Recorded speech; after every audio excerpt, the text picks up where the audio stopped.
Salut les Stratoniens, j'espère que vous avez passé un bon week-end. On se retrouve aujourd'hui pour une vidéo en fin du coup de week-end.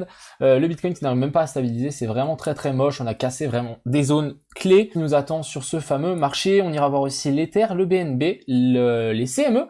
Et puis on ira voir 2-3 petits trucs sur Twitter. Donc les liquidations, 2-3 petites idées que je trouvais ça super assez intéressant en fait à vous partager simplement.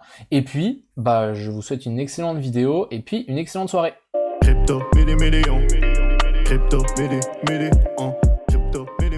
Donc avant de commencer dans l'analyse technique, je voulais vous partager ce petit projet. J'ai fait un tweet tout à l'heure, SaveMax, je pense que vous avez sans doute déjà entendu parler, mais c'est un projet qui a pas mal d'ambition et qui arrive à faire bouger certaines choses, comme un potentiel partenariat, ils ont un partenariat avec Bybit, potentiellement avec Netflix, bref, vers un gros truc du style Rick et Morty, faire un dessin animé plutôt comique, avec les NFT, donc ça veut dire que si vous avez une NFT, votre personnage pourrait être dans la série, ce qui est plutôt pas mal, je trouve.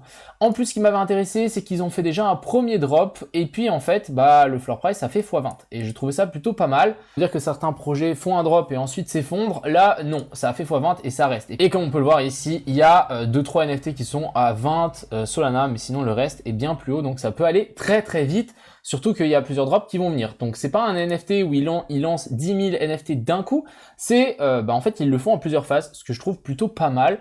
Et pour le coup c'est vraiment un petit peu fluide. Je vais juste aussi vous partager une petite vidéo juste maintenant pour que vous puissiez comprendre et voir un petit peu le style que c'est. Donc bien évidemment c'est vraiment un style cartoon. Donc je vous mets ça. Leur méthode, leurs arnaques, escroqueries, fausses Rolex, leur mot... Shiba en 2012. Aujourd'hui, je suis SDF. N'achetez pas, fallait pas acheter. T'en as marre de te faire avoir par des projets NFT dont le floor price dépasse pas le PIB du Burundi? Bouge pas, j'ai la solution. SaveMax. C'est un projet NFT basé sur un dessin animé et qui raconte la vie d'un jeune branleur qui s'appelle Max. Il passe son temps à se faire humilier par ses camarades et à se poncer la quille dans sa chambre. Mais un beau jour, il découvre le monde virtuel, alias le métaverse. Et là, crois-moi, il va vivre sa best life, ce con. SaveMax, c'est 10 000 NFT divisés en 3 catégories. Des humains, des zombies, des cyborgs et des shemales. Non, je déconne pour les shemales. Quoique ça pourrait être sympa. Les holders des cyborgs seront payés chaque semaine grâce aux frais générés par la marketplace. Ouais, t'as bien entendu. L'entièreté des frais leur reviendra. 80% aux 200 cyborgs en or et les 20% restants aux cyborgs en argent. Bon, vu que t'as le QI de Hanouna, on va faire simple. Si on fait 500 000 $ de frais cette semaine, on redistribue 400 000 aux 200 cyborgs en or et 100 000 aux 800 cyborgs en argent. Compris ma couille? Et là, bien sûr, j'en vois arriver. Et les autres, ils gagnent pas d'argent? T'inquiète, on a pensé à tout. On va lancer un merch à base de casquettes, de pulls, de briquets, de lance-roquettes, d'escabeaux, bref, tout ce qu'il faut pour se faire un max de fric. Et devine quoi? 50% des bénéfices seront redistribués aux holders. Ça va vous faire un sacré paquet de pognon. Le but, c'est que le dessin animé finisse sur toutes les grandes plateformes comme Netflix, Amazon Prime, Cartoon Network, etc. Bon alors, tu nous rejoins pour le métaverse ou tu préfères t'astiquer la bistouquette? Donc voilà, on se retrouve juste après la vidéo. Donc voilà, vous avez vu un petit peu plus ou moins le concept. Donc un partenariat avec Bybit, partenariat avec pas mal d'artistes. Donc ce compte Instagram qui est plutôt pas mal, c'est un artiste assez connu qui ont travaillé avec Logan Paul, qui ont travaillé avec Steve Aoki, qui est plutôt pas mal, qui ont travaillé avec Billie Eilish. Ça commence à faire quand même des grosses personnes, je trouve. Et puis on a aussi Shemati. Donc ça c'est le designer de Rick et Morty. Vous voyez un petit peu le style cartoon, etc. Bon là ils sont en train de faire SaveMax et je trouvais ça plutôt très intéressant à vous partager pour le coup. Donc voilà, ça sera vraiment dans l'univers cartoon et créer en fait un dessin animé comique à partir des NFT que vous allez acheter. Donc la première fois, premier drop qu'il y avait eu de ces petits NFT, comme on a pu voir ici, le floor price a juste explosé. Donc je m'attends plus ou moins finalement à la même chose au round 2. En fait, les gens vont se dire ça, donc ça va souvent se faire. Donc ici, je vais vous montrer un petit peu, relativement simple comment participer. Si ça vous chauffe, je sais qu'il y a une communauté assez forte derrière, donc je sais même pas en fait si moi j'aurai une place malheureusement, même si je voudrais bien en choper une, mais je sais même pas si j'aurai une place pour en choper un. Et le hold, parce que on sait très bien qu'à partir du moment où ils vont lancer en fait le dessin animé, ça va exploser. Donc voilà, il faut le nom d'utilisateur Discord, l'adresse mail. Là, il faut juste mettre le nombre que vous voulez prendre, et puis ensuite il faut juste coller votre adresse de Fantôme, donc Fantôme c'est comme MetaMask, mais sur le réseau Solana, et puis en fait avoir les Solana dessus.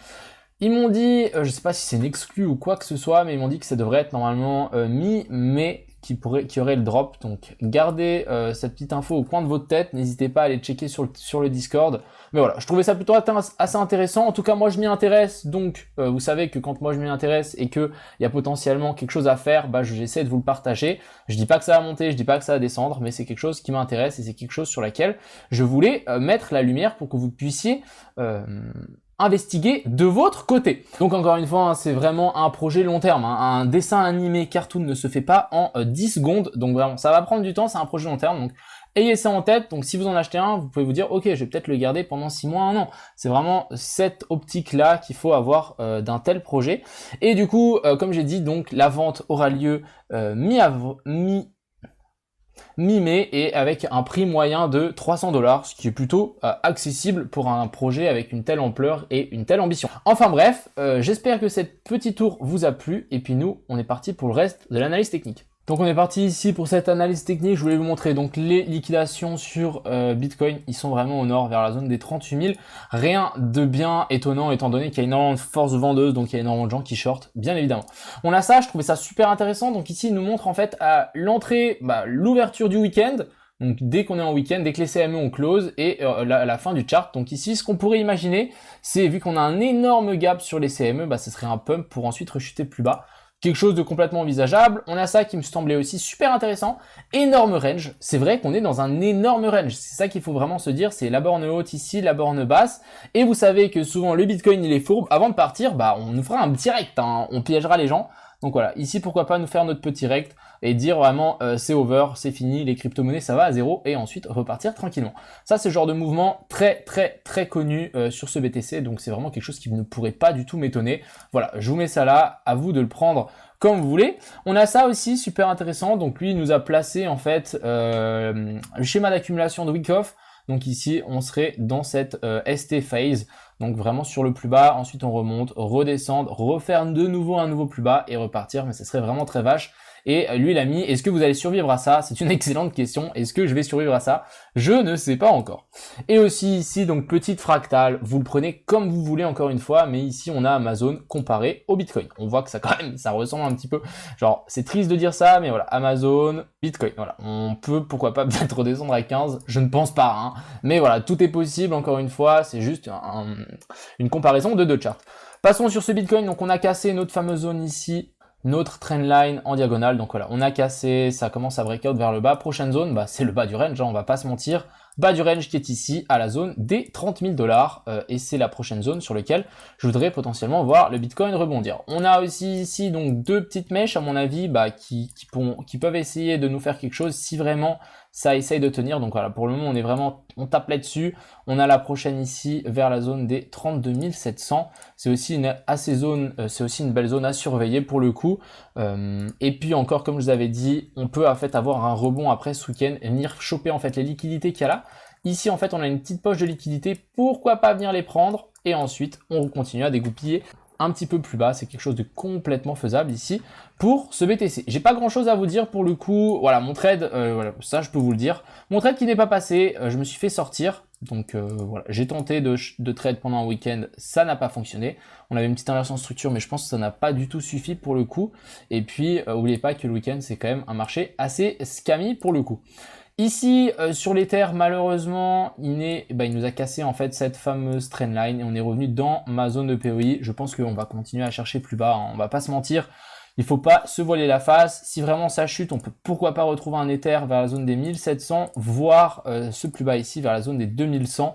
Mais vraiment, pour le moment, c'est assez moche et j'espère que ça se reprendra. Mais pour le moment, j'y vois rien qui retournerait le marché pour le coup. Du côté du BNB, on a cassé aussi plus bas. On est venu chercher les liquidités qu'il y avait ici en dessous. Mais non, de nouveau, j'ai absolument rien à dire par rapport au BNB. À moins que on a toute cette zone ici qui peut être la prochaine zone à tenir pour le BNB, donc c'est vers la zone des 335, mais si ça tient pas, voilà, on viendra chercher à mon avis c'est plus pas vers la zone des 260, ça ferait du mal à voir un BNB à 260 alors que je le pensais qu'on allait break out les 1000$. Ensuite, on a nos petites alts, donc vraiment les petites alts, c'est vraiment très rapide, je voulais analyser le Solana qui arrive aussi dans cette fameuse zone de support, et on a le Litecoin aussi, donc Litecoin, hein, ça fait longtemps que je n'en avais pas parlé, mais voilà, on arrive aussi sur une belle zone de support, On avait fait une mèche ici, c'était l'ancien top. Si cette zone lâche, bah, ça sera directement la zone un petit peu plus bas. Je voulais aussi checker donc LTC, BTC pour voir ce qui devient. Donc voilà, toujours dans cette énorme phase de compression, de latéralisation, de mort cérébrale ici, on le voit bien. Pour le moment, la trendline ici est plutôt bien respectée. On a toujours la petite divergence ici qui est sur le coup et qui tient malgré les turbulences qu'on a. Donc le Litecoin qui ne chute pas plus que ça face au Bitcoin, potentiellement un bon signe, on verra, mais le jour ici où le Litecoin voudra décoller, ça risque de faire extrêmement mal et ça risque de rendre des gens clairement riches pour le coup. Donc voilà, à surveiller au coin de sa tête si jamais un jour, mais voilà. Voilà, j'ai vraiment pas grand chose à vous dire par rapport à ce Bitcoin, surtout le week-end, bah, ça continue à chuter malheureusement. On est sur une bougie en weekly, une clôture qui sera vraiment pas ouf pour le coup. Grosse bougie comme ça où on vient faire une clôture, ça fait longtemps qu'on n'avait pas une clôture autant basse. Je pense que voilà, on va venir chercher ces zones ici, faire une clôture en weekly en dessous et ensuite la semaine d'après ça va faire un énorme pump et là on sera reparti et du coup on aura fait une belle mèche. Mais c'est vrai que bah, on est un peu au milieu de nulle part, il y a l'été qui arrive, il n'y a pas de halving, bref, peu l'année creuse donc on verra et on fera avec. Je continuerai à marcher avec Stephen. Enfin bref, je vous souhaite une agréable soirée et à plus.